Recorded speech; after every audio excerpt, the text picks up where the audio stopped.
तेवढं तुम्ही सांगा. त्याच्यातून तुमचं मूल्य कळायला पाहिजे की मी किती 3 मिनिटांमध्ये चांगलं सांगतो.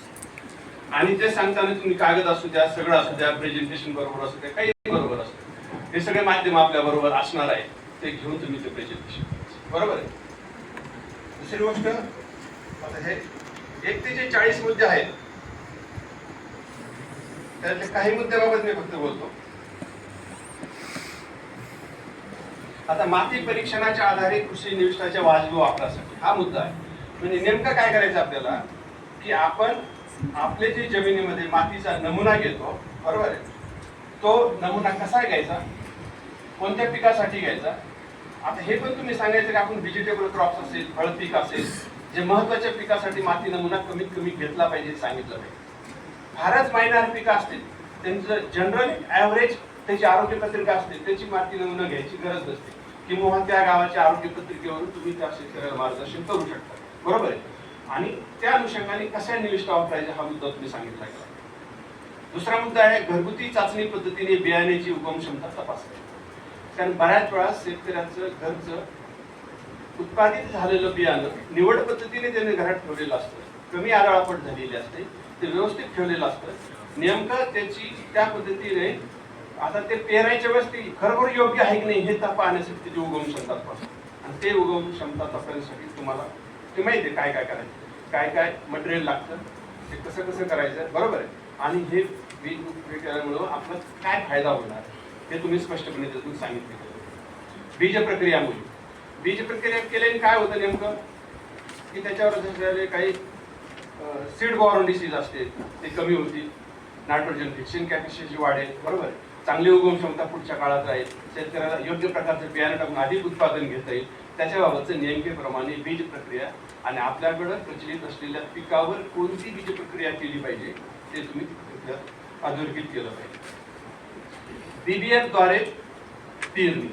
आता BBF द्वारे पेरणी का, याचा का वापर करायचा, तर यावर्षी एल निनो इफेक्ट आहे. एल निनो इफेक्ट म्हणजे काय, ते पॅसिफिक ओशनवर गरम पाणी असल्यामुळे जे काही आपल्याला नैऋत्य मोसमी वारे असतील त्याचे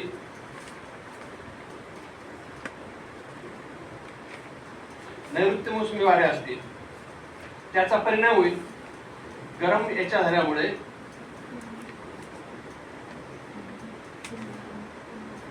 त्याच्यामुळे आपल्या येणारे जे वारे आहेत त्याच्यात नेमकं बदल होणार आहे. त्याच्यामुळे एप्रिल मे हा एकदम कडक उन्हाळ्याचा असणार आहे. नंतर येणारा पाऊस हा कदाचित उशिरा आला किंवा लवकर येईल, आणि आला तरी 2 पावसामधला खंड हा मोठा असू शकतो. एकंदरीत पडणारा पाऊस यावर्षी IMDने 92% सांगितलेला आहे, तो कदाचित कमी अधिक 5-10% होऊ शकतो. एकंदरीत याच्यापूर्वी आपल्याकडे 2015 आणि 2019ला हे झालेलं होतं. बरोबर आहे.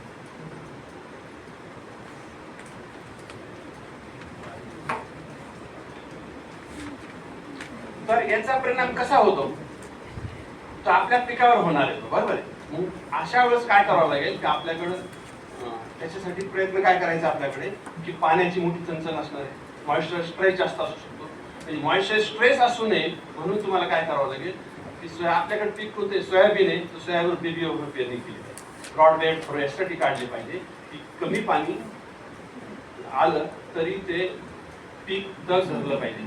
बरोबर आहे. आणि आपलं अधिक उत्पादन निघालं पाहिजे. मॉइश्चर रिटेन्शन त्यांनी व्यवस्थित केलं पाहिजे.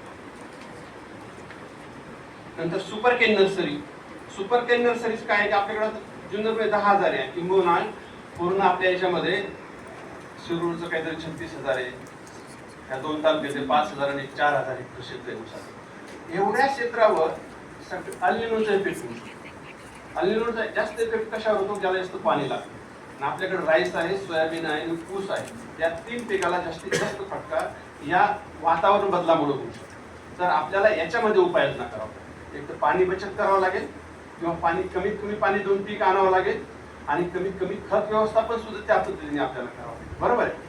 तशा आपल्याला व्हरायट्या सुद्धा कोणत्या अनुरूप आहेत त्या सिलेक्ट केल्या गेल्या पाहिजे. बरोबर आहे. कमी कालावधीच्या काही व्हरायटी निवडावं लागतील. हे एल निनो इफेक्टच्या प्रभावामुळे आपल्याला करायचे जे बदल आहेत ते आपल्याला करावं लागणार आहे. ते याच्यातून तुम्ही स्पष्ट केलं पाहिजे. आता भात लागवड आहे, DSR आणि यांत्रिकरण ती तुम्हाला सर्वांना माहीतच आहे. आपण का करतो, नंतर गादी वाफ्यावर भात रोपवाटिका निर्मिती. काय यावर्षी राईसला हा एल निनोचा जास्त फटका बसत, गादी वाफ्यावर आपण भात रोपवाटिका तयार केले गेले. काय केल्या पाहिजे? कारण पाऊस हा वेळेवर येणार नाही, उपलब्ध काहीतरी पाणी असतील त्या पाण्यावर आपण कमी क्षेत्रामध्ये उत्कृष्ट प्रकारचं बेड करून त्याच्यावर भात रोपवाटिका तयार करू शकतो आणि त्याला 1-2 पाणी घेऊ शकतो. इन केस तेवढं पाणी नसेल तर आपल्याला डायरेक्ट सीड सोईंग करावं लागेल, बरोबर आहे, त्याला धूळ पेरणी म्हणतो आपण, तसं तरी करावं लागेल. त्याचं नियोजन आपल्याला करता आलं पाहिजे. भात पिकानंतर दुबार पिकाची लागवड. समजा भात पेरला, उत्पादन आलं, जेव्हा त्या भात कचऱ्यामध्ये जो काही मॉइश्चर असतो शिल्लक, त्या मॉइश्चरचा जास्तीत जास्त वापर करून घेण्यासाठी मग आपण एक काळा वाटाणा घेतो, मसूर घेतो, किंवा एखादी वालाची जात घेतो, किंवा एखादं छोटं भाजीपाला पीक घेतो. हे आपल्याला त्याचं नियोजन कसं करता येईल याच्यावर तुम्हाला विचार करावा. मल्चिंग व सेंद्रिय खताचा वापर. मल्चिंग व सेंद्रिय खताचा वापर सुद्धा एल निनो इफेक्टसाठी फार महत्त्वाचा असतो. कारण जिथं मल्चिंग आणि याचा वापर आहे सेंद्रिय खताचा, त्याच्यासाठी आपल्याला आता FOI मॅनेजमेंट करावं लागेल. आपल्याकडे उपलब्ध असलेले गायगोठ्यातील शेण, काडी कचरा, सगळं मटेरियल त्याचं खतात रूपांतर चांगल्या प्रकारे करून ते शेत जमिनीला घालून आपल्याला शेतीची पाणी धरून क्षमता वाढवायची आहे, बरोबर आहे. आणि आपल्याला तो CN रेशो त्या मातीचा मेंटेन करून पीक अधिक चांगल्या प्रकारे आणायचं. हे एक त्याच्यात तुम्हाला घ्यावं. त्यालाच अनुसरून आहे हिरवळीच्या खताची निर्मिती, बायो फर्टिलायझर्स, बायो पेस्टिसाइड निर्मितीसाठी शेतावर फार्म लॅब स्थापन करणे, ही गोष्ट फार महत्त्वाची असणार. त्या सर्व गोष्टीची माहिती तुम्ही तर केलीच असेल, पण आज कमी अधिक केली असेल, उद्या तुम्ही AI-लाच विचारा. AI फार चांगल्या प्रकारे सांगते की असा असा विषय आहे, त्याच्यावर मला थोडक्यात 3 मिनिटाचं 10 मिनिटाचं त्याला सूचना द्या, तेवढंच ते बनवून देईल तुम्हाला. त्याला पिक्टोरियल इफेक्ट दिलं तर ते पिक्चर टाकून देईल तुम्हाला. तुम्ही स्वतःचा डाटा दिला तर तसा डाटा टाकून देईल. तुम्हाला यावर्षी तंत्रज्ञानाशी म्हणजे पहिलं तंत्रज्ञानाचे हँड्स ऑन नीट करावं लागेल, नंतर तंत्रज्ञानाचे हँड्स ऑन करावं लागेल. नंतर भात पिकामध्ये युरिया ब्रिकेटचा वापर. आता युरिया ब्रिकेट आपल्याला माहीतच आहे, आपल्या कृषी विज्ञान केंद्रावर युरिया ब्रिकेट कधी खंड न पडता निर्मिती चालू आहे. त्याच्यामुळं ज्या आपले मशीन काही प्रमाणात चालू आहेत, आपण निर्मिती करू. पण युरिया ब्रिकेटसाठी आत्ताच सांगा की एल निनोचा इफेक्ट होईल, आपल्याला खताचा वापर व्यवस्थित करावा लागणार आहे. युरियाचा सातत्याने आणि रेग्युलर पुरवठा होण्यासाठी युरिया ब्रिकेटचा वापर केला पाहिजे, अधिक उत्पन्नासाठी युरियाचा वापर केला पाहिजे. त्यासाठी आत्ताच तयारी लागा म्हणून शेतकऱ्याला तुम्ही सांगितलं.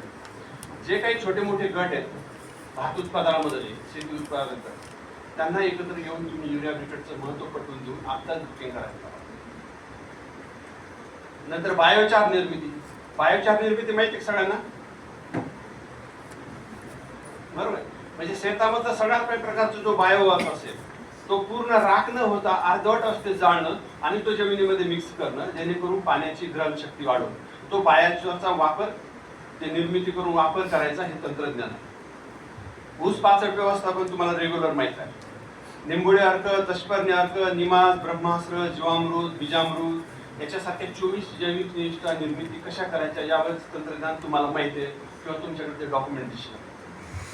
घुमणी कीड नियंत्रण हे रेग्युलर आपलं प्रॅक्टिस आणि यावर्षी जेव्हा पाऊस हा अनिवन होतो, सारख्या प्रमाणात नसतो, त्यावेळेस घुमणीचा प्रादुर्भाव जास्त वाढतो, बरोबर आहे.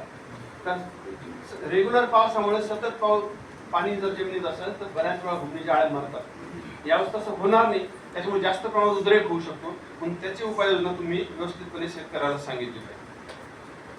तसाच प्रकार हा शंखी गोगलगायीचा होऊ शकतो. शंखी गोगलगायीचा सुद्धा मोठ्या प्रमाणात उद्रेक होऊ शकतो.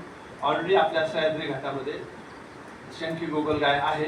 तिचा कमी अधिक प्रादुर्भाव हा होणाऱ्या पावसामुळे कसा होतो हे तुम्हाला माहितच आहे. जर पाऊस कमी जास्त झाला तर त्याचा बी उपद्रव होऊ शकतो. रासायनिक खते निविष्ठा बचत हा एक महत्त्वाचा एल निनो इफेक्टवर आपल्याला प्रभाव उपाययोजना आहे. कसं किफायतशीर आणि योग्य पद्धतीने योग्य डोस मृद आरोग्य पत्रिकेला आधारित करायचा, हे त्याच्यातून तुम्हाला स्पष्ट करायचं. टंचाई परिस्थितीत फळबागा वाचवणं हे तुम्हाला माहिती आहे. मल्चिंग करणं, एखादा स्प्रे घेणं, बरोबर आहे. न्यूट्रिएंटचा नंबर ऑफ ऍक्टिव्हिटीज आहे.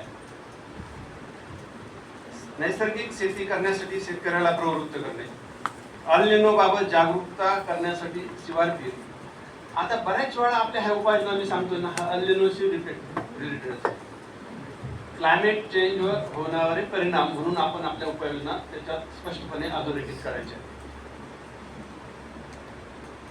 नंतर उताराला आडवी पेरणी करणे, सापळा पिकं टाकणे. सापळा पिकं टाकल्यामुळे आपल्याला एकात्मिक कीड नियंत्रण किती प्रभावी करता येतं हे तुम्हाला स्पष्ट करता आलं पाहिजे. आंतरपिकं घेणं, आंतरपिकं घेण्यामुळं आपल्या शेतीची उत्पादन घेणं, उत्पन्न घेणं, रिस्क कमी करणं याच्यासाठी आंतरपीक किती महत्वाचे आहे. जमिनीला अन्नद्रव्य व्यवस्थापनासाठी आंतरपिकं किती महत्वाचे आहे. ऍडिशनल उत्पादनासाठी आंतरपिकं किती महत्वाचे आहे. हा असे मुद्दे घेऊन तुम्हाला ते स्पष्ट करावं लागेल. शून्य कमी मशागत पद्धत, गोंधळी एकात्मिक व्यवस्थापन, ट्रायकोडर्माचे उत्पादन. आता हे रेग्युलर गोष्ट आहे. पक्षी थांबे, चिकट सापळे, मित्र कीटकाचं संवर्धन, त्याचा कसा वापर करायचा, त्याचा कसा प्रचार प्रसार करायचा, ही एक गोष्ट याच्यामध्ये अंतर्भूत आहे. नंतर महाविस्तार ऍप आणि कृषीविषयक माहिती, फळबाग लागवड आणि कॉमन हायरिंग सेंटर्स.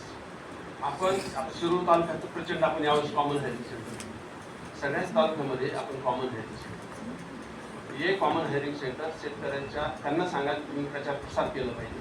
स्थानिक व्हॉट्सअप ग्रुपमधून आपण तिथं सांगितलं पाहिजे की या ग्रुपकडे या शेतकऱ्याकडे कॉमन हायरिंग सेंटर आहे, सगळ्या प्रकारचे अवजार आहे, जेणेकरून त्यांना ते हायर करायला सोपं होईल आणि उत्पादन घेण्यासाठी सोपं जाईल. एफपीओ स्थापन करणं, त्या एफपीओ सक्रिय करणं, सक्रिय करून बाजारपेठेशी तिची कनेक्टिव्हिटी वाढवणं, या सगळ्या गोष्टी आपल्याला आधुनिक काळात यावर्षी आपल्याला इफेक्टिव्हलीपणे करायचे आहे. त्यासाठी एआयचा वापर तुमचं नॉलेज अपडेट करून करायचा आहे. एकंदरीत तुम्हाला मी सांगितलं की आपल्याला या मोहिमा किती प्रभावीशीर राबवायच्या, बरोबर आहे, आणि हे तुम्ही केलं गेलं पाहिजे. सर्वात महत्त्वाची गोष्ट की यावर्षी आपलं जे मूल्यांकन होणार आहे, प्रत्येक वर्षी सगळं मूल्यांकन पद्धती बदलत आहे. कदाचित आपला नवीन आकृतीबंध लागू होईल पण 2-3 महिन्यात, त्याच्यामुळे आपल्या बरेचसे बदल होतील. यावर्षी प्रत्येकाला आपल्या कामाची जबाबदारी, रिस्पॉन्सिबिलिटी सायमल्टेनियस करायचं काम चालू आहे, ते तुम्हाला फिक्स राहील कोणी काय करायचं कसं काय, बरोबर आहे. त्याच्यामुळे आपण हे खातं तर देईल जबाबदारी, पण आपल्याला शेतकऱ्याप्रती अधिक जबाबदार व्हायचं. आपल्याला आपले अनुयायी तयार करायचे, चांगले शेतकरी, की त्यांनी म्हटलं पाहिजे की या अधिकाऱ्यामुळे आपलं बरं झालं. परवा पाणी फाउंडेशन मध्ये सर्व जे 2000 ट्रेनी होते त्यांच्याशी पहिला प्रश्न हे होता की तुम्ही रिटायर झाल्यानंतर तुम्ही ज्या भागातून रिटायर होता, ज्या लोकांसाठी काम करतात, त्या लोकांचं तुमच्याविषयी काय मत राहील. हा प्रश्न तुम्ही एकदा स्वतःला विचारून घ्यायचा की आपण रिटायर झाल्यानंतर आपल्याला हे लोक काय म्हणतील. हा चांगला अधिकारी होता म्हणतील, हा एखाद्या विषयातला एक्सपर्ट होता म्हणतील, त्याच्यामुळे आमचं कल्याण झालं म्हणतील, त्याच्यामुळे आमचा उद्योग व्यवस्थित बसला असं म्हणतील. ते काय भावना व्यक्त करतील ना, ते तुमचं खरं पारितोषिक असणार आहे. आणि त्याच्यासाठी तुम्ही सर्वांनी काम करायचं, असं एक माझं तुमच्यासाठी सर्वांचं आव्हान राहील. आज व्यासपीठावर उपस्थित असलेले राहुल गडगे सर आलेले आहेत, त्यांना मी एक विनंती करेन यानंतर की या खरीप हंगामासाठी आम्हा सर्वांना एक शुभेच्छा तुम्ही द्यावेत आणि तुमची बी काही रणनीती असेल प्रशिक्षणाची, व्हिजिटची, नवीन काही माहिती तंत्रज्ञानाची, ती पण जरूर सांगावी असं आवाहन करतो. थांबतो. धन्यवाद. पूर्वी एक निवेदन आहे.